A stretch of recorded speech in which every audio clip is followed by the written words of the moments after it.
Evangelho segundo São Lucas, capítulo 18. Vamos lá, vamos relembrar algumas coisas importantes até aqui, que começamos uma transição entre Galiléia e Jerusalém no capítulo 9 e vamos até o capítulo 19, verso 27.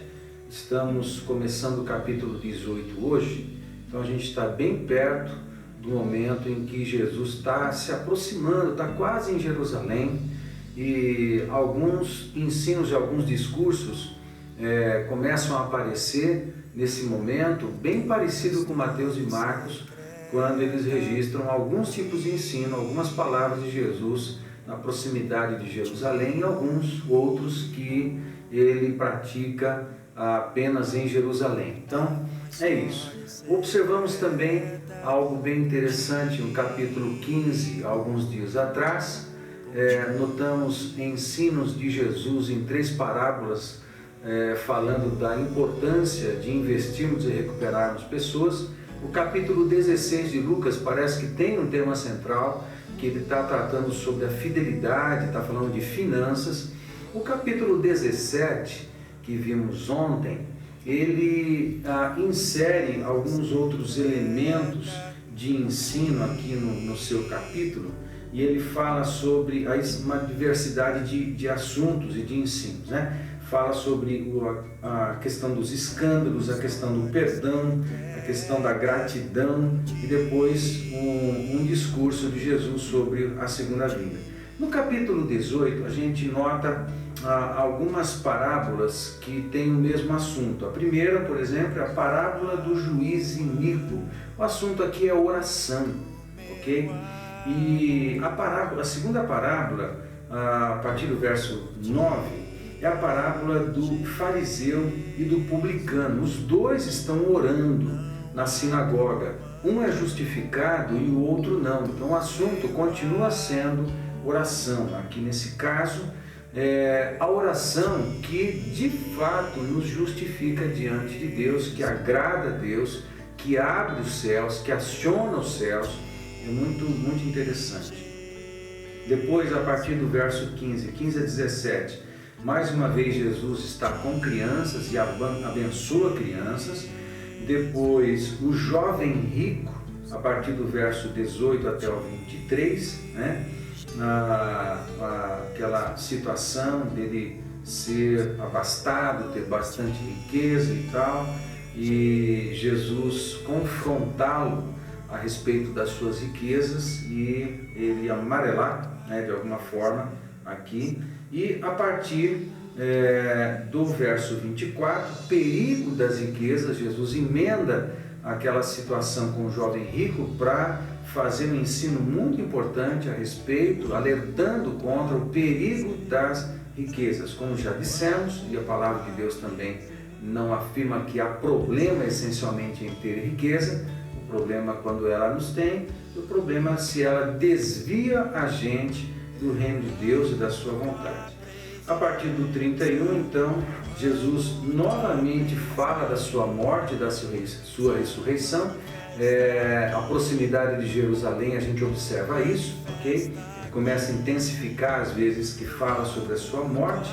E a cura do cego de Jericó. Muito linda essa passagem, que Jesus, chegando em Jericó, um cego começa a gritar, filho de Davi. Interessante como o cego entendia, enxergava Jesus como sendo filho de Davi.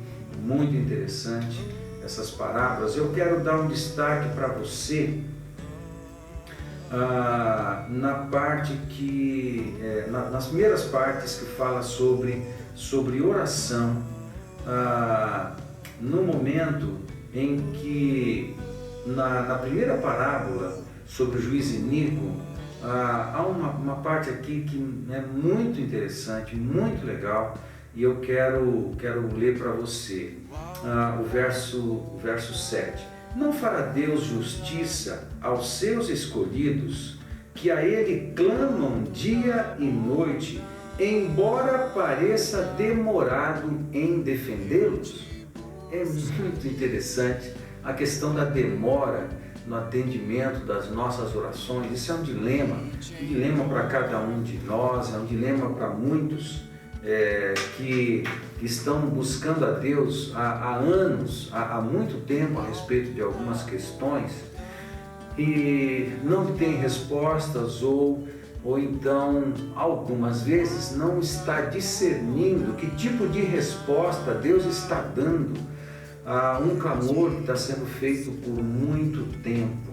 Às vezes a demora, a espera, ela mexe com o nosso coração, prova a nossa fé, porque é uma advertência que Jesus faz no verso 8, no verso seguinte. Será que no final das contas o Senhor, o Filho do Homem, achará fé na terra? É muito interessante esse verso 8 aqui, no contexto de oração, é intrigante. Vale a pena você ler, você refletir, pedir a Deus para falar com você, porque fé aqui não tem a ver apenas com acreditar em Deus, mas tem a ver com entender Deus, a espera, entender porque Deus demora em responder a gente, tem a ver também com a gente entender como que Deus funciona, como funciona o coração de Deus, como funciona Deus na questão de atender as nossas orações, como Deus responde às nossas orações.